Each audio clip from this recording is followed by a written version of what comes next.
আমরা animal lovers of Patuakhali প্রাণী কল্যাণ এবং পরিবেশবাদী সংগঠনের সদস্যবৃন্দ 2019 সাল থেকে আমরা বন্যপ্রাণী, বেওরিশ, কুকুর, বিড়াল এবং অন্যান্য প্রাণী নিয়ে কাজ করে আসছি। অ্যানিমাল লাভার্স অফ পটুয়াখালী সংগঠনের পক্ষ থেকে আমরা চাচ্ছি যে আমরা কুকুরকে আজকে কিছু খাওয়াই, তাই আমরা আজকে কুকুরকে খাওয়াতে আসছি। ঠিক আছে, আমরা অনেকগুলো কুকুরকে খাওয়াইতেছি, আপনারা দেখতে পাচ্ছেন।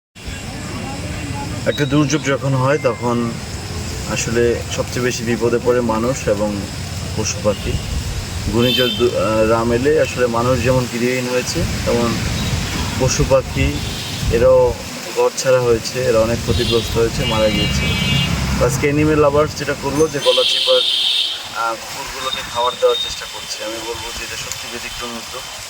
আমরা মানুষের বাইরে সহায়তা করার সুযোগ এখনো পাইনি। অ্যানিমেল লাভার্স এই কাজটা করে আসলে একটা বড় ঘাটতি পূরণ করলো। এবং তারা যেটা করছে, তারা সবাই যুবক, তারা কেউই চাকরিজীবী না। নিজের, আমি বলবো যে স্ব অর্থায়নে এবং নিজের সময় ব্যয় করে এই কাজটা করেছে। তাদেরকে সাধুবাদ দেওয়া উচিত। এবং আমি মনে করি যে সমাজের প্রত্যেকটা মানুষ এবং নাগরিক যদি এরকম সমাজের বিভিন্ন অংশ নিয়ে চিন্তা করে এবং কাজ করে, তাহলে আমাদের সমাজটা একটা সময় অনেক বেশি সুন্দর এবং আমরা যেটা বলি যে সোনার বাংলা, সেই সোনার বাংলা হয়ে ওঠে। সবাইকে ধন্যবাদ।